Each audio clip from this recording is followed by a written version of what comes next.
Meu nome é Eliana, eu sou pastora no Sonho de Deus, sou filha dessa casa. Queria cumprimentar quem nos acompanha pela TV Rica, nessa nação ou em qualquer nação dessa terra, que você possa receber daquilo que o Senhor tem gerado nesses dias. Estamos no culto da virada do semestre.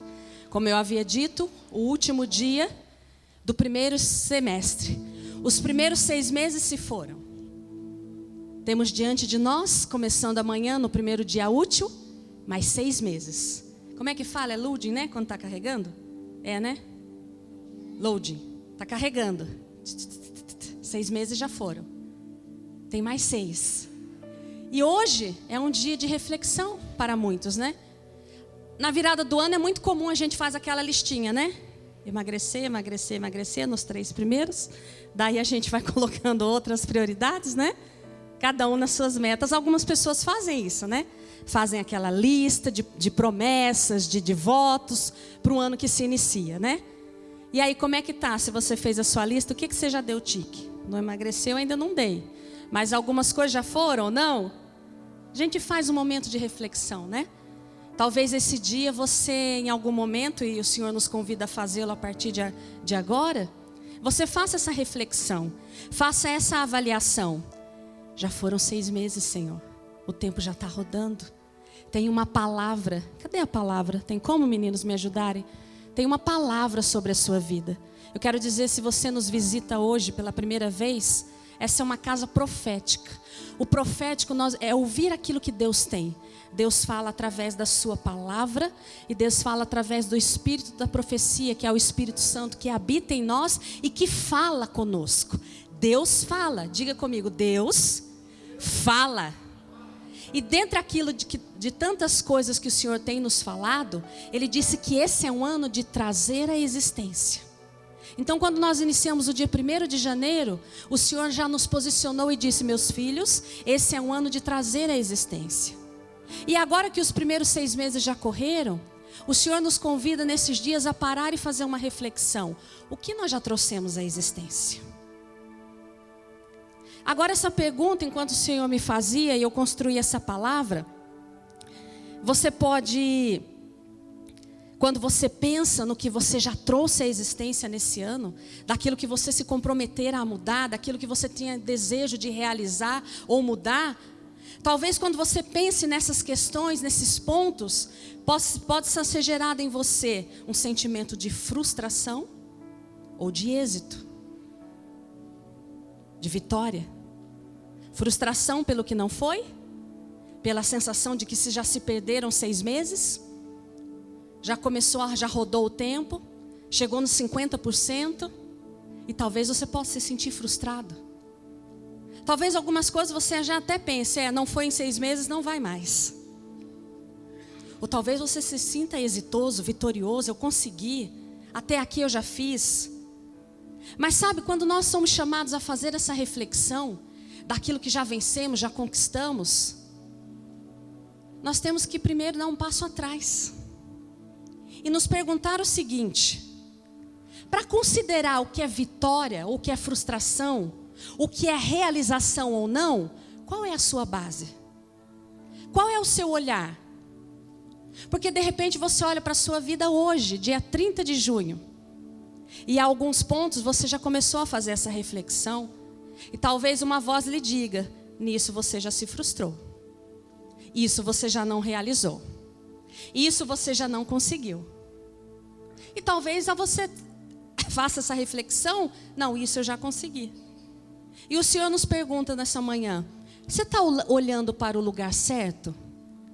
Para considerar que foi sucesso ou fracasso? A lente pela qual você está olhando uma situação, ela é a lente certa? Ela é a lente de Deus para a sua vida? Qual a realidade que você considera para dizer se houve sucesso ou fracasso? Qual é a realidade que você olha e diz: não tinha nem pensado nisso, mas avaliando agora, fracasso ou sucesso?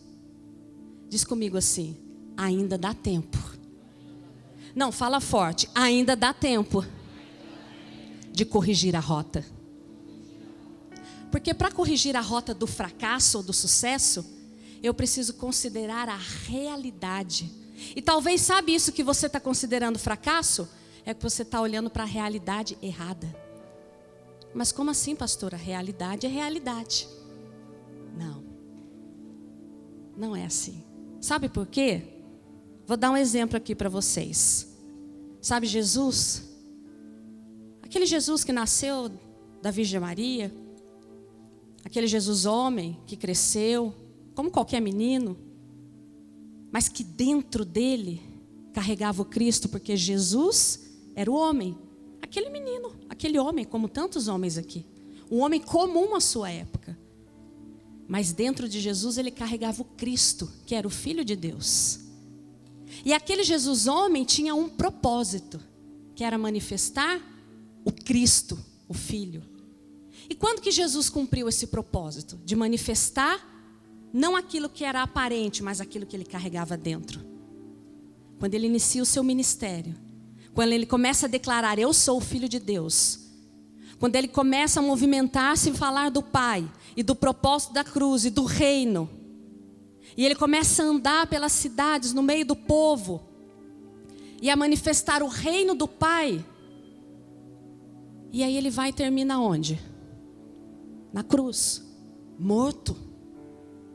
Agora vocês criem comigo o cenário. A professora sempre faz assim, tá, gente? Tenha paciência. Faz de conta que você é lá do povo judeu. 2019 anos. Um povo que tinha uma nação, uma terra prometida. Um povo que vivia governado sempre por outros povos. Nesse caso era o povo romano, que governava. Esse povo de Deus esperava um rei. Um rei que ia trazer uma terra deles, um governo para eles. Esse povo clamava e esperava por um governo natural, em que ninguém mais ia subjugar, ninguém mais ia dominar. Eles iam a terra deles, o governo deles. Esse povo esperava isso. Aí imagina, começa aquele Jesus falar de um reino. Eles tinham uma promessa de um Messias, de um libertador. E Jesus levanta dizendo que é esse. Um monte de gente começou a segui-lo. Opa, o rei, ele é o rei. As pessoas até viam o que ele fazia, porque ele ressuscitava os mortos, dava vista aos cegos, fazia o aleijado, o coxo andar. Ele fazia os milagres. Assim, esse rei aí é muito poderoso. E as pessoas começaram a seguir, andar. Mas aí aquele que falava que era o rei, que ia estabelecer um reino, que a partir dele o reino de Deus ia ser estabelecido, aonde que ele terminou? Nós estamos tudo lá, seguindo ele, por Taubaté. Quando a gente olha, vem lá os soldados romanos e pegam aquele que dizia que era o rei, e ele é açoitado e apanha e termina numa cruz. Sucesso ou fracasso? Fracasso total. Não sobrou ninguém. Eu que não quero fazer parte desse reino. Sumiu todo mundo. Não encontraram nenhum dos que andavam com ele. Porque da ótica judaica, que esperava um governo terreno, a cruz era um fracasso. Mas da minha e da sua ótica, que somos filhos, a cruz é o sucesso. A cruz nos deu vida. Você só está aqui conectado como filho. Você só tem vida por causa da cruz. O que o mundo considerou fracasso é o sucesso das nossas vidas. Porque ao terceiro dia, ele ressuscita. E ele leva, e ele vence o pecado e a morte. O seu e o meu pecado, a sua e a minha morte é levada por ele. Onde está a morte, o teu aguilhão? Ele leva, e a morte dele nos dá vida.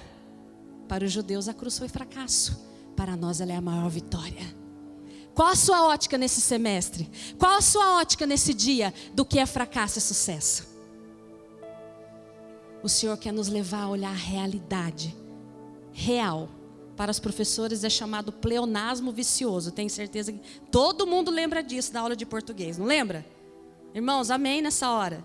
O pleonasmo vicioso é quando você fala assim, vou subir para cima, vou descer para baixo. Você repete aquilo que você já está dizendo. Pois eu vou falar para você, existe uma realidade real, que é a realidade de Cristo em nós. E todas as coisas que nós olharmos, nós temos que olhar por essa realidade, para distinguir de verdade aquilo que é fracasso e aquilo que é sucesso. A cruz foi um fracasso. Vai lá comigo em Lucas 17, 20 e 21. Para quem estava na ótica errada, a cruz foi um fracasso. Lucas 17, capítulo 20, verso 21. A palavra de Deus diz assim: interrogado pelos fariseus sobre quando viria o reino de Deus, Jesus lhes respondeu: não vem o reino de Deus com visível aparência. Nem dirão, ei-lo aqui, lá está, porque o reino de Deus está dentro de vós. Jesus já começava a apontar uma distinção, uma diferença entre o visível e o invisível. Aqueles homens buscavam algo visível, palpável, visto aos olhos naturais. E Jesus falava: ei, o reino de Deus não está aqui, ali, acolá. Está dentro de vocês. Vocês estão procurando algo que é visível e só pode ser visto no invisível. Não vem o reino de Deus com visível aparência. Talvez você esteja determinando hoje o sucesso, as realizações ou aquilo que você trouxe à existência por uma visível aparência. Mas o Senhor fala: ei, o reino de Deus é dentro de você. Então você precisa começar a se perguntar nessa manhã e olhar para dentro de você. E ver em meio a essa circunstância, a esse desafio, aos desafios que você está hoje. Olha para dentro de você e veja se o reino de Deus foi estabelecido dentro de você.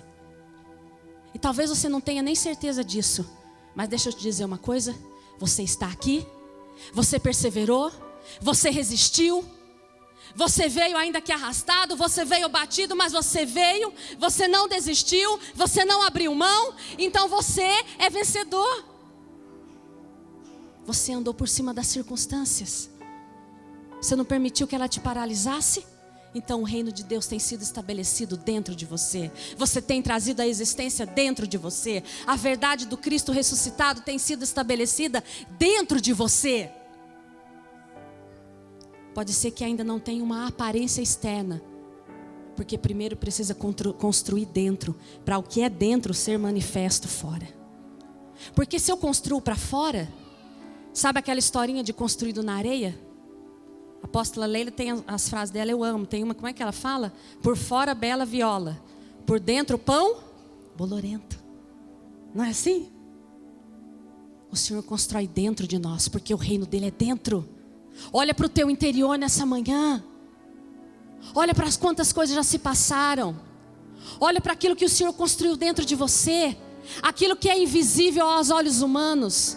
Aquilo que foi arrancado, a mentira, a sujeira, o pecado. Aquilo que você foi vencendo dia a dia, sendo confrontado nesse púlpito, no discipulado, nas ministrações. Aquilo em que eu e você fomos confrontados, mas fomos trazendo a existência em obediência àquilo que o Senhor tinha para as nossas vidas. Comece a repensar o que é sucesso, o que é fracasso, o que é vitória ou não. Deixe que o Senhor ministre isso ao seu espírito. Vai lá comigo em Colossenses, capítulo 1. Colossenses 1:15. Aleluia. E é por isso que Ele é bom, porque Ele não vê como o homem vê. Colossenses 1:15 diz assim: e esta é a imagem do Deus invisível, o primogênito de toda a criação. Aqueles judeus, aquele povo viu Jesus homem, o visível, o aparente. Quando eles olharam e viram o corpo natural de Jesus sendo desfeito, as suas expectativas caíram por terra.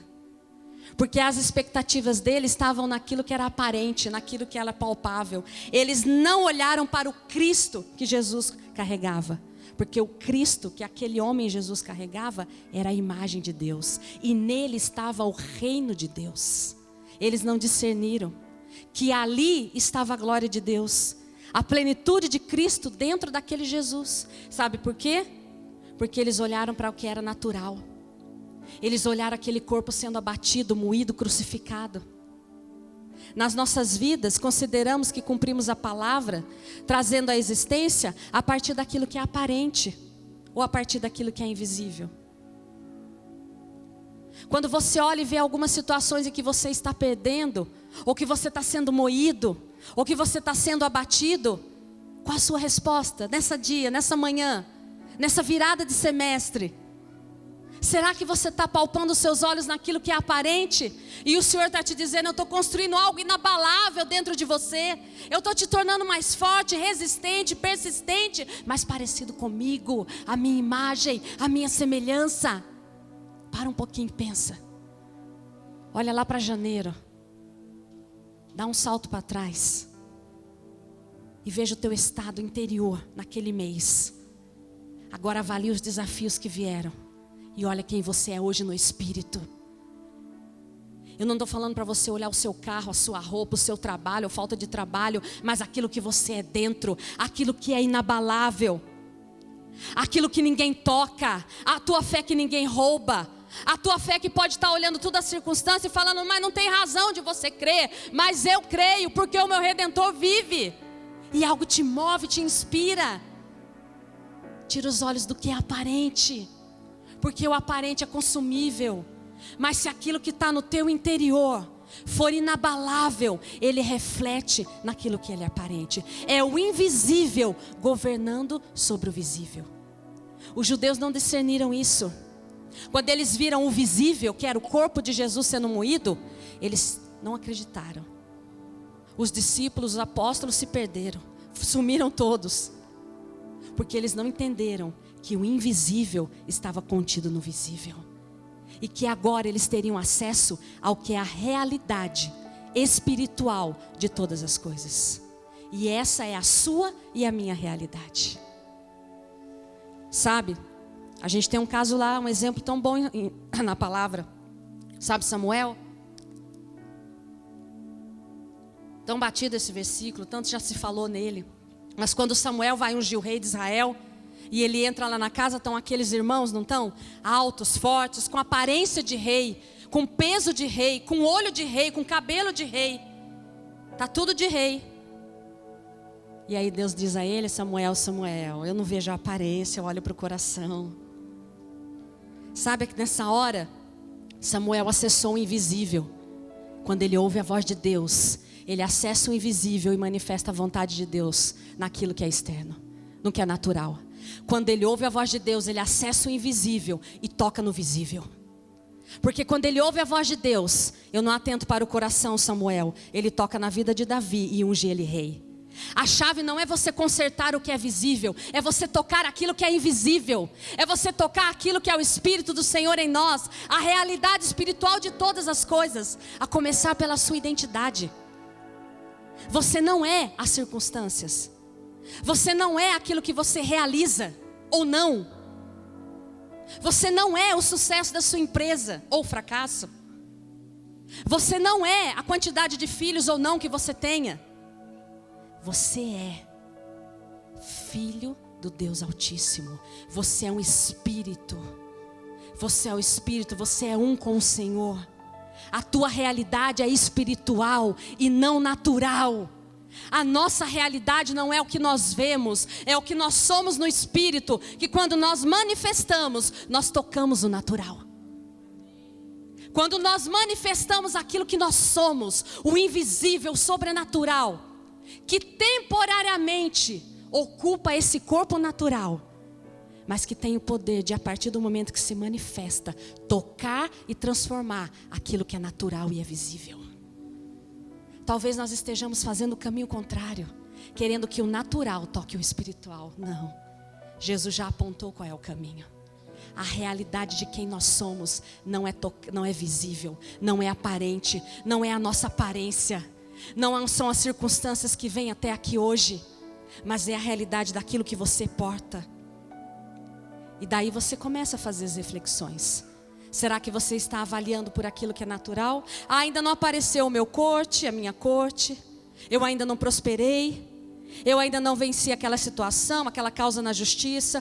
Mas o meu casamento, e os meus filhos, e a minha saúde. Quando focamos apenas na realização do que traz resultados aparentes, não discernimos nossa verdadeira identidade como filhos eternos, um com Cristo.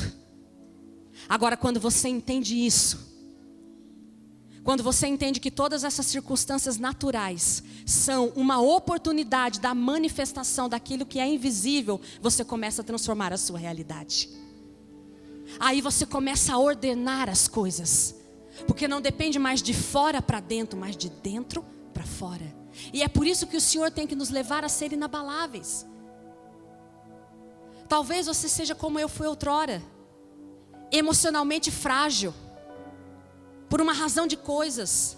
Olha lá, o apóstolo Hélio passou, não olhou para mim, tá vendo? Só olha para a pastora Adriana. A pastora Adriana lá. E aquilo doía, porque a minha ótica frágil nas emoções. A pastora já ficou preocupada, se o apóstolo Hélio estava... Frágil na emoção, já viu? Não suporta nada. Porque estamos alicerçados e fundamentados naquilo que é aparente, na segurança do nosso pé. E aí quando Deus vem e puxa, uau! Some a nossa segurança, some o nosso alicerce. Por quê? Porque nós estamos alicerçados no que é aparente. E o que é aparente, visível e natural, hoje existe, amanhã não existe mais. Ou pode não existir mais. Eu passei uma situação interessante com a minha filha do meio esses dias, de 7 anos, a Júlia. Nós fomos almoçar em um local, na casa de amigos, e ela brincando com meu marido na área externa, num gramado, um local público ali, com meu esposo do lado, e eu dentro com a amiga, a pessoa que me convidou. E daqui a pouco vem minha filha mais velha falando assim: mãe, entrou um graveto na perna da Júlia. Eu pensei numa ferpa, um galinho, né? E aí me veio meu marido e ela com um vergalhão de 70 centímetros que transpassou a perna dela de um lado ao outro. E eu olho para minha filha, ela está com aquilo na perna. E ali começa, todo um processo. Todo um processo. Em que você tem a oportunidade de ver aonde está firmado o seu pé. Aonde o seu pé está. E em todo aquele processo difícil, desafiador, porque você não pode fazer nada. Você não pode pegar aquele ferro e arrancar. Eu não sabia se tinha transpassado uma artéria, um músculo, um tendão. Às vezes você está olhando para uma situação da sua vida e você está querendo pegar o ferro e arrancar. Mas tem um tempo exato. Porque até que aquele ferro fosse extraído da perna da minha filha, 2 horas depois, num centro cirúrgico,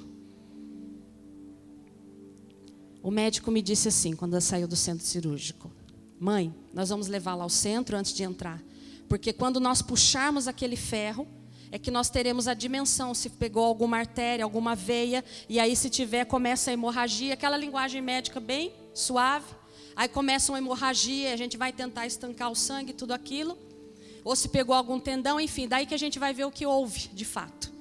E aí minha filha vai, ficamos eu e meu esposo. E depois esse médico sai 40 minutos depois e diz assim: mãe, o ferro transpassou uma região que se chama subcutânea. Ele não pegou nem veia, nem artéria, nem nada, ele só passou embaixo da pele.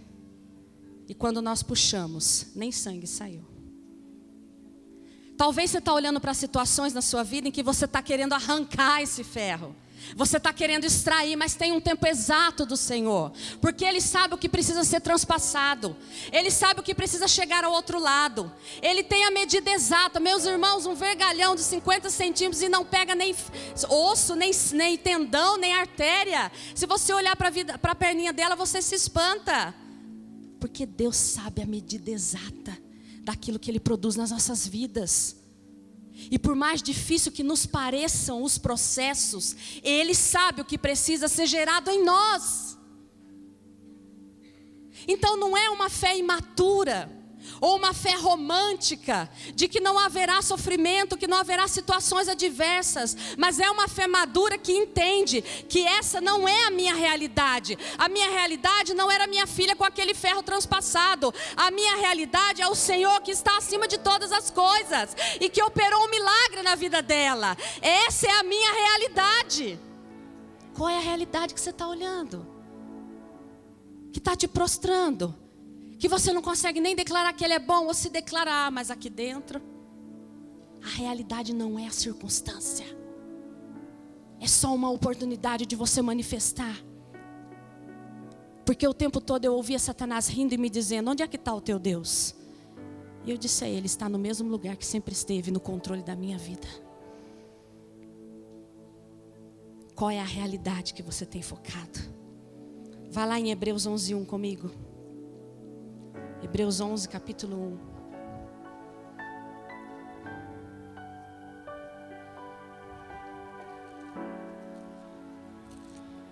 Aleluia. Ora, a fé é a certeza das coisas que se esperam e a convicção de fatos que não se veem. A fé que traz a existência não é a fé que você tem na situação natural que você olha. Não é a fé que você tem nas coisas que você já consegue tocar. Não é a fé que você tem no emprego, no casamento, na cura. Não é a fé nisso que traz a existência. A fé que traz a existência é aquela que você espera. É aquela que você não vê, que os teus olhos naturais não veem. Essa é a fé que traz a existência. Porque ela traz a existência a partir daquilo que é invisível para o visível.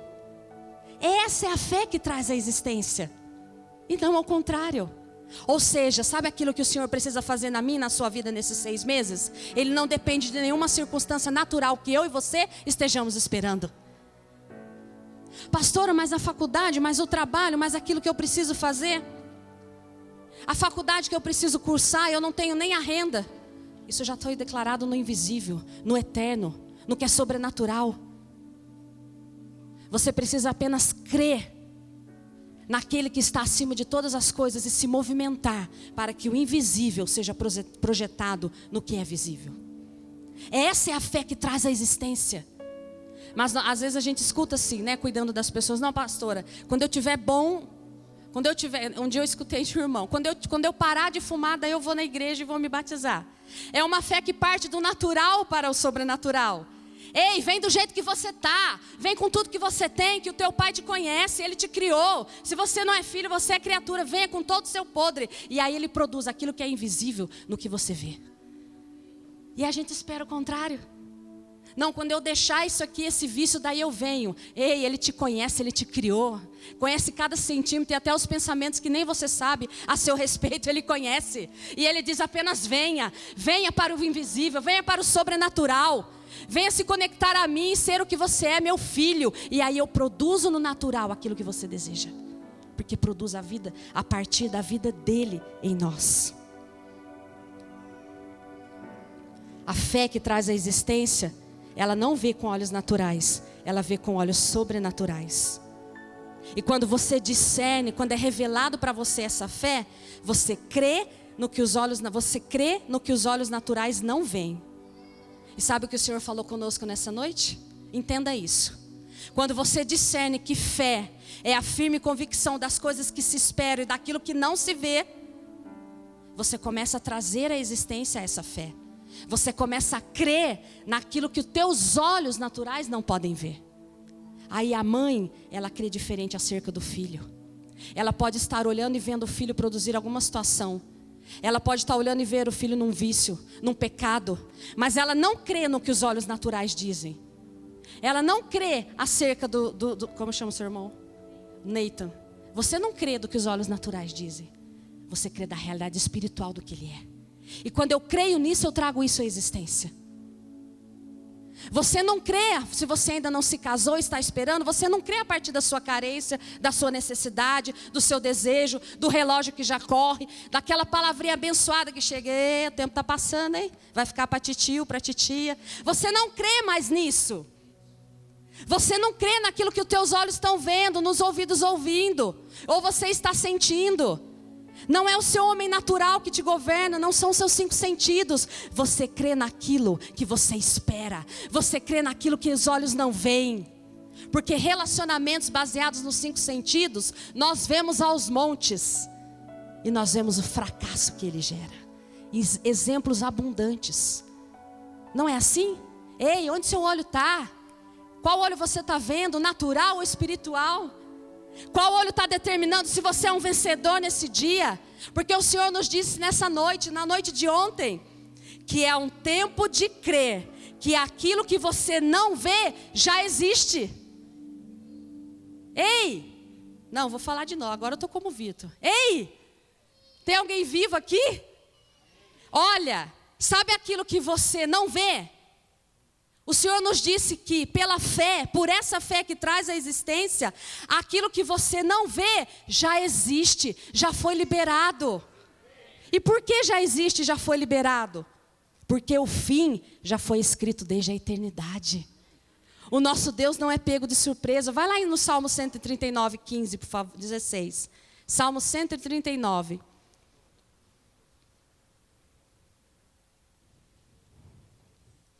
Salmo 139, verso 16.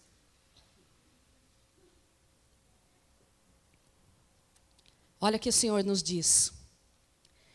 Os teus olhos, olha o que o salmista diz acerca do Senhor. Os teus olhos me viram. Pode pôr seu nome aí. Os teus olhos me viram. Você põe seu nome Eliana, Talita, Tabata, Babi. Põe seu nome aí. Os teus olhos me viram. Ainda a substância informe, e no teu livro foram escritos todos os meus dias, cada um deles escrito e determinado, quando nenhum deles havia ainda. Ei, a minha, a tua história já foi escrita antes mesmo de nós nascermos, quando era substância informe, como está dito ali. Cada um deles já está na mão do Senhor, porque Ele é eterno. O Senhor não tem começo, meio e fim. Ele não é como nós vemos as coisas, Ele é o eu sou. Quando perguntaram, mas o que dizemos que o Senhor é? Fale que eu sou. Sabe o eu sou? É Ele. E aí o apóstolo ontem falava disso. A eternidade invadindo o tempo. O Deus eterno, que não tem começo, nem meio, nem fim, invade temporariamente as nossas vidas nesse corpo natural. É tempo de crer que aquilo que meus olhos não veem já existe. Sabe quando aquelas palavras dizem, Taubaté, terra de adoradores, o Brasil em Cristo, a restauração das famílias, a plenitude das vidas, tudo isso já existe. Tudo isso já existe na eternidade, já foi liberado a meu e a seu favor. Mas nós precisamos caminhar naquilo que é invisível, produzindo transformação e trazendo a existência naquilo que é visível. Já foi liberado. Não é uma fé romântica, utópica. Essa é a realidade. Essa é a tua e a minha realidade. Quando entendemos isso, as circunstâncias e adversidades, os processos não podem impedir de trazermos a existência. Se eu e você nessa manhã, nesses dias entendemos isso, que a realidade não é o que vemos, mas é aquilo que nós somos no Espírito, é a realidade invisível. Se nós entendermos isso, nós praticamos essa fé que traz a existência. E aí nós vamos entrar nessa palavra que o Senhor liberou ontem sobre as nossas vidas, de que tudo que aquilo que não vemos já existe, e nós vamos começar a trazer a existência. Sabe aquilo? Assim na terra como no céu, assim na terra como no céu. Céu na terra só acontece através de você e de mim. Céu na terra, aqui na terra como no céu, e nós trazemos a existência para as nossas vidas, para as nossas famílias, para as nossas casas, para essa cidade, para essa nação. Você vai trazendo a existência, céu na terra. É por isso que nós ligamos e desligamos. Nós trazemos o invisível naquilo que é visível. E aí você pode estar pensando, ok, pastor, eu entendi, mas como que eu resisto? Como que eu resisto em meio às lutas, a lutas, a processos? Como que eu resisto naquelas coisas que ainda não foram feitas e que eu ainda estou vencendo? Você é um ser natural? Não. Você é um ser espiritual? Você é um ser que vive a partir daquilo que os olhos não veem, do invisível? Então sabe como você resiste? Se agarra no invisível. Essa é a fé que nos sustenta. O problema é que nós nos agarramos no visível. E quando o visível não chega, nós nos frustramos. Sabe como você resiste? Agarrado no invisível. Naquele momento, quando aquele ferro transpassa, Satanás confrontou-me com o que é natural, com aquele ferro, com o grito de dor da minha filha, com as crianças que gritavam. Sabe o que eu me agarrei? Naquilo que é invisível. O meu Deus controla todas as situações. O meu Deus tem o domínio de todas as coisas. A minha confiança está nele. É no invisível que você resiste. É no invisível que o seu desejo é subjugado. É no invisível que a sua alma é subjugada ao Espírito. É no invisível, não é no visível. Não se engane, as coisas vão melhorar quando eu tiver emprego, quando eu tiver sucesso, quando eu casar. Não, elas não vão. Elas já melhoram e são resolvidas quando você se sustenta no que é invisível, no que é inabalável, antes de qualquer resultado externo. É isso que te sustenta. É essa fé que te sustenta. É isso que nos faz passar pelos dias. Assim na terra, diga comigo, assim na terra, como é no céu. Quem é que traz isso à existência? Quem? Fala comigo, eu. Ei, você é o canal. Você é essa escada que desce, que traz do céu para a terra, do céu da terra. É você. Mas é que a gente está olhando tão ao redor da escada, que nem lembra que a gente é que tem o acesso. São os filhos que têm o acesso. E nenhuma circunstância pode te paralisar. E aí quando você vai vivendo isso, esses processos que doem e te custam, porque quando eu olhei minha filha naquela situação, e Satanás me disse, é uma flecha e é para você, eu senti em mim. E se fosse em mim era mais fácil ter passado. Mas quando você passa essas situações confiando naquilo que é invisível, porque no visível não há nada que você possa fazer, aí você vai para aquele versículo lá no início em Gênesis, e aquilo que a pastora Zelinda sempre ministra, aquilo com que ele te feriu o calcanhar, você pisa a cabeça dele. E aí minha filha, mãe, eu já tenho um milagre para contar, né? Eu falei, você já tem um milagre para contar. Mãe, eu queria tanto andar de ambulância, eu não queria ser a paciente, mas aí com ela quer ser médica, né? Eu andei na ambulância do SAMU. E daí nós fomos transformando tudo aquilo que ela viveu. Nós fomos apontando e ligando com o destino profético, porque se ela quer ser médica, então nós já fomos conectando. Aquilo que ele pisa a cabeça, aquilo que ele feriu o calcanhar, literalmente, pisa a cabeça dele e conecta com o propósito do Senhor. E ela tem experiência com o Espírito Santo, e ela tem experiência de cura, e ela prova que um Deus é bom, e ela prova do milagre. Nenhuma circunstância pode nos impedir quando nós entendemos que nós não somos desse mundo. Nosso governo não é esse reino natural, mas um reino espiritual. Não é o quanto você tem de dinheiro. Não é se você está empregado ou não. Nós estamos assentados com Ele acima, nas regiões celestiais. Olhamos as coisas do alto para baixo e trazemos à existência isso. A palavra profética é a bússola que nos guia no oceano das circunstâncias. Quando você tem uma palavra profética, ela te guia como uma bússola. Porque a bússola faz você olhar sempre para onde? Para o norte. Então aqui pode estar rodeado de circunstâncias. A minha bússola aponta para o norte. Segura a bússola. Tem momentos que você ainda enxerga um pouquinho a circunstância, você sabe como ir. Não tem? Agora tem os aplicativos que direcionam, né? Todo mundo anda por eles. Mas eu conversava com alguém que não tinha e caminhava sem eles. Você tinha que saber de memória os locais, as ruas, né? Você tinha que saber, senão ou ia perguntando. Às vezes a gente conhece alguns locais, algumas ruas. Às vezes a gente sabe, não, essa circunstância eu consigo. Não, aqui eu consigo fazer do meu jeito, aqui eu consigo. Mas tem momentos, meu irmão, que você segura na bússola. Você sabe que ele tem uma palavra profética. Você não enxerga nada, mas não tem problema, porque você não é guiado pelo que você enxerga, mas aquilo que é invisível. A palavra profética te governa nos dias em que você não enxerga nada ao seu redor e faz você permanecer e persistir. Amém? Nós já conhecemos o futuro, nós já sabemos o fim. Ele diz que é de glória em glória e... Tem um povo aqui, Roberto. Glória em glória, Ezequiel. E vitória...